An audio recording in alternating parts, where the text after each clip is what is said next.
What way would your reality shift if you just started to ask yourself, what if everything is actually happening best case scenario?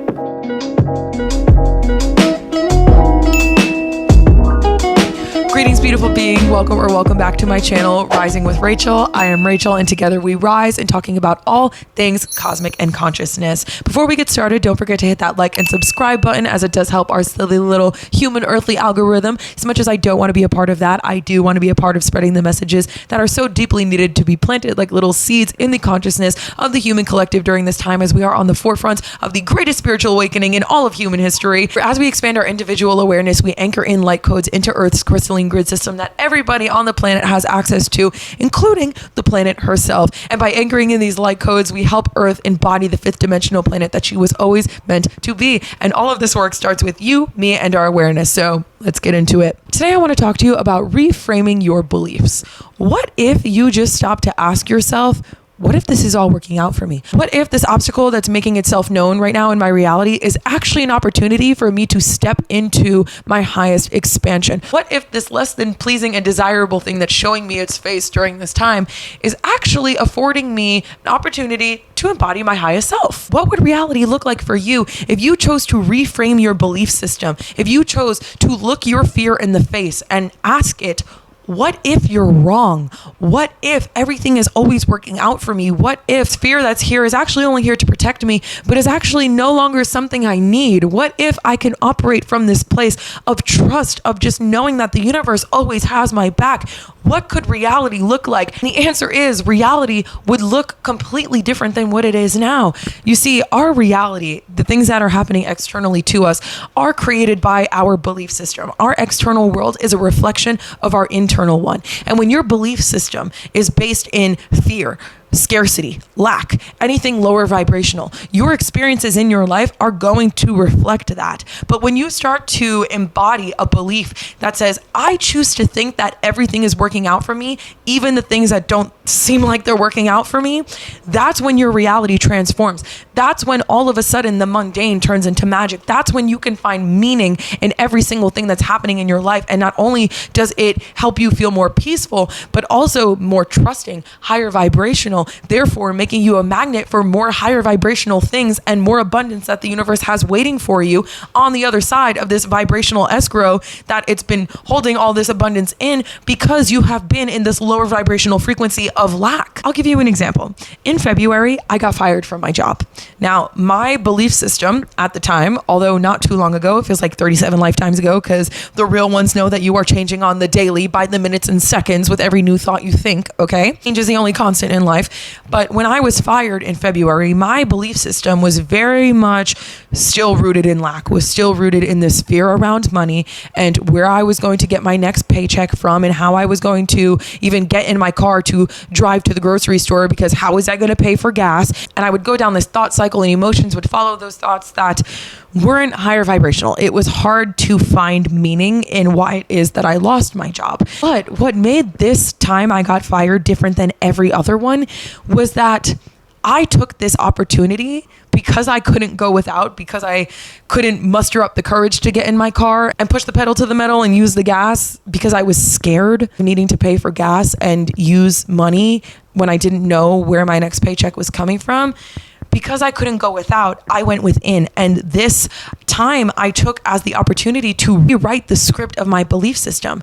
And what I did during this time was I incubated. I literally locked myself in my apartment and I said, we are going to do nothing but stretch, meditate, change our belief systems, because we have nothing else to do. Like, I was externally trying the hardest my human could. I was applying to, no joke, like I probably applied to 80 jobs in a week, 80 jobs. I made an Excel sheet. I did all these things. I was efforting as much as I could, because through my own journey, what I've learned more than anything is that this experience, life on Earth, is a co-collaboration with ourselves and the universe. So you need to meet the universe halfway. It's not that the universe is just going to give you your dream job out of nowhere. Sometimes that does happen, right? But chances are 99.9% of the time, I'm gonna say 100. It's gonna be debatable, might ruffle some feathers there. But you have to be in alignment with that job.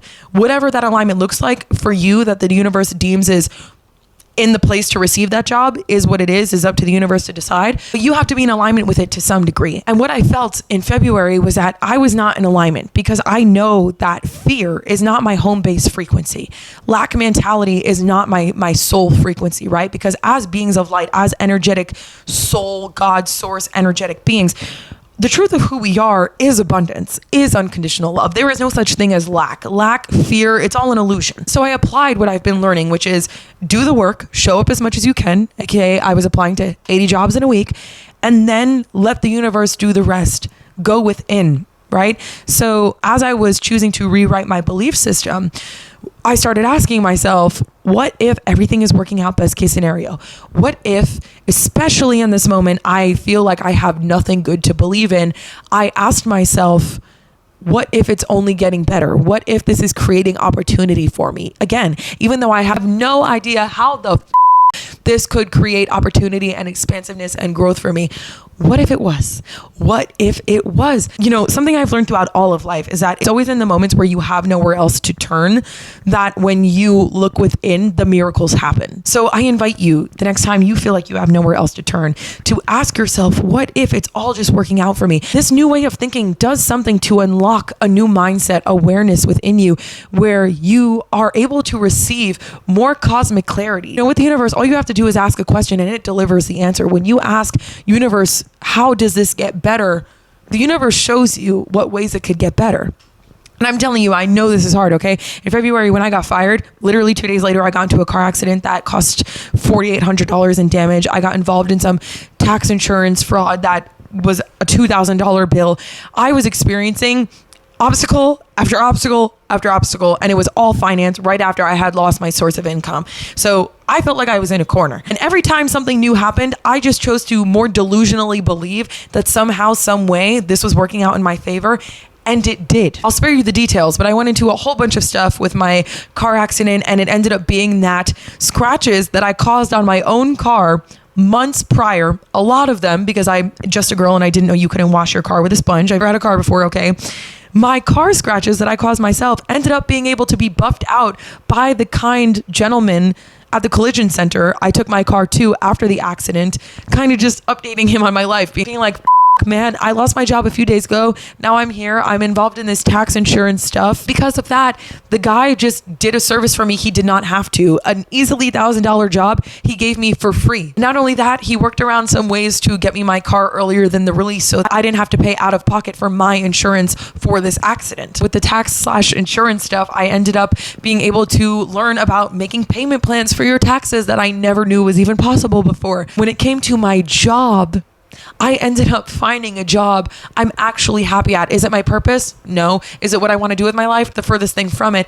But it allows me to be in a space that is healthier than ever. It's the best work environment I've ever been in. I love the people that I work with. I feel safe at my job. I know that my bosses are always looking out for me. I know that they believe me. I know that they actually care about my greater good. It's brought me so much peace in a way that I never have, because the job that I got fired from was, I compare it to another toxic relationship. I literally went from one abusive relationship with a person to an abusive relationship with a job. And it was because I was still working out my belief systems. You know, I left the relationship, I moved across the country, and I thought I finally shed myself of those beliefs. But the truth was, it wasn't accurate. And what I've learned about our belief systems is that we really have to wring them out like sponges. You know, you can squeeze a sponge and think you got all the water out of it, but then when you really wring it out, okay, that's why they call it wringing out the towel. When you wring out that towel, that sponge, you realize there's still a lot of liquid left. And it's the same with our beliefs. We have to keep addressing them and keep wringing them out until we get every last bit of water out of them. And when you do,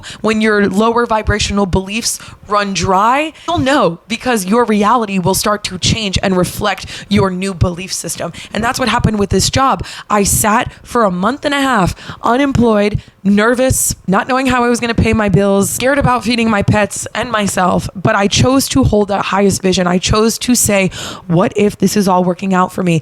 And you know what happened? One of my old coworkers that I stopped talking to months prior, who used to work with me at that toxic job, actually reached out to me after finding out about how I got fired and offered me an invitation to apply to work at where she had been working at. And it ended up being the best environment that I could have ever stepped into. It was people of my culture. It was people that made me feel like family. It was people that have It is people that are in real time still re-teaching me what to believe in my connections to people. In the same way that I said I went from one abusive relationship with a person to an abusive relationship with a job. The universe has seen me do the work, right? And reframe my belief systems and address my shadows and change my beliefs about myself to reinvestigate my self-value and my worth and what it is that I think I deserve.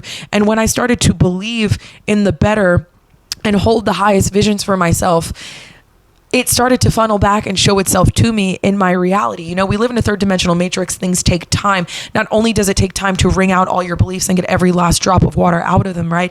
But it also takes time for the universe to reflect our beliefs, our new mindsets to us. So that's important as well. While you're holding this highest vision, know that it's going to take some earthly time. Miracles do happen every day, but miracles don't always look like something grand. A lot of the time they happen in really small little ways, and we don't even notice them because we don't deem little things miracles when they are. The truth was, in my example, then all of a sudden I was given all of those miracles, from the car to the tax payments to my new job. And that new job was a direct reflection of me starting to treat myself better. When I decided that when I was fired for the month, I was going to nurture myself and eat better and actually eat meals, because I was not eating 3 meals a day, and to sleep and to read and to pour into myself. I then opened up opportunity energetically for me to step in an environment that was going to reflect that back to me and treat me the same way. You know, I was working at a job where they didn't even give us a family meal, and now at this place they're cooking us something new every single day. I quite literally shifted my reality with just the belief, what if it gets better? What if this is all working out for my highest good? What if everything is working out best case scenario? And now through my job, that's teaching me how to, you know, trust people again. Like I said, it was really one toxic relationship to another. And what I noticed in my last job was that I would fear things like telling my boss I needed off, because it was always a fight. I was never allowed off. Being off wasn't ever a thing. I was working 6 days a week and like 10-hour shifts. But at this new place, when I had asked for off, I paid attention to the fear that came up. And I noticed that I assumed things were going to go like the ways they have in the past. My belief system was that there was something to fear here. I got stomach aches. I got nervous that I was going to lose my job or have to fight for a reason to be off. But because I have done the internal work to face those shadows and to, you know, in real time, as those lower vibrational things came up, rewrite the script and say, okay, this might not be fair, but how can I change my feelings around this fairness? I then started to embody a new frequency that now brought me into this new situation where when I told this new job I needed off, they didn't even give me a single rebuttal. They said, enjoy your time. See what I mean? Things took earthly time. It took me a month and a half to get a new job. And that timeline will look different for everybody. The universe knows when to deliver you what's best, okay? Divine timing is a thing. Everything will happen at the exact time it's supposed to. It's already happening at the exact time it's supposed to. And you need to trust that. You need to sit in whatever trench you're in right now, whatever realm of life that may be, and ask yourself, what if this is all working out for my highest good? Allow your mind to be open in that way. Ask the question and allow the universe to deliver the answers. Don't start looking for the answers. Don't jump for the answer. Continue doing you. Continue following what feels good in every now moment. Continue doing what you think is best for you in every now moment, and take care of yourself, nurture yourself, love yourself in the meantime. Watch the universe deliver the answers to you. It's always when you're not looking that the universe is going to show you why everything had to happen the way it happened and deliver to you the opportunity that is stemming from all of these obstacles. But you don't get to that higher level of consciousness. You don't embody that change. You don't create a new reality unless you allow yourself to sit in the optimism of infinite potential. What if you reframed your beliefs and you decided to ask yourself, what if everything is already working out for me? What if it's all working out for me best case scenario? Even if I have no idea how it's working out for me, what if I choose to believe that? What is my life going to look like? How will the universe reflect that back to me? And now I'm going to sit back and allow the universe to deliver the answer to that question while I take care of myself, while I acknowledge the fear that still arises. It's not that you ask yourself these questions and then all of a sudden fear subsides. Not at all. You just learn how to more so nurture fear. with this mindset. It's like putting a warm blanket over fear and tucking it in and saying good night. It's not about completely dismissing that fear. It's about learning how to nurture it and love it and live alongside of it until need be, that the fear is so poured into and so loved that it dissipates and feels like it has no more reason to exist because you no longer believe in it. You know how Tinkerbell will like basically cease to exist if people don't believe in her? That's your fear. And that's also why your fear tries so hard to hang on and tries to catch you in the littlest ways of why you should be scared. It's going to give you examples from your past. It's going to show you patterns of why you shouldn't trust that things will always work out. It's going to give you reasons to believe it, but don't believe it because it's not real. Rewrite the script and change your beliefs. Start remembering, because this is something your soul already knows, right? That everything is already working out for you. Best case scenario. And allow the universe to show you exactly what that looks like. Thank you guys so much for being here with me today. It's an honor to deliver these messages to you. I think they are super important during this time in human history as we are all realizing our own individual powers and the fact that we are the creators of our own reality and that it is possible to hack our mindsets and to rewrite the script of who it is that we've been told to be and the ways that we've been and the thoughts that we've been led to believe are real and what it is that we choose to subscribe to every single day, and how when we rewrite those things and we change our subscriptions and we cancel some subscriptions, how good our life can be, how peaceful our life can be, and how much meaning we can find in all of the obstacles that come on our path, because we will be sat in this inner knowing that everything is working out for our highest expansion, allowing our minds to be delivered this cosmic clarity right to our frontal lobes about what it is we are navigating, what it is we're navigating it, what steps to take next in order to get ourselves out of this situation. It creates so much clarity, peace, and empowerment. And I wish all of that for you. And I hope this video shed any amount of light that I can to help you step into, learn, and embody this awareness. I hope that any part of this video helps this become not something that you learn, but something that you know and is a way of being for you and something that changes your molecular structure. Thank you so much for being here with me, soldier. If you're watching this video, I know you're on the forefront of the spiritual revolution. So thank you truly for being here and nurturing yourself, taking care of yourself, healing yourself, because as you heal yourself, you heal the entire collective. I see you, I honor you, I love you, and I will see you in the next one. Bye, guys.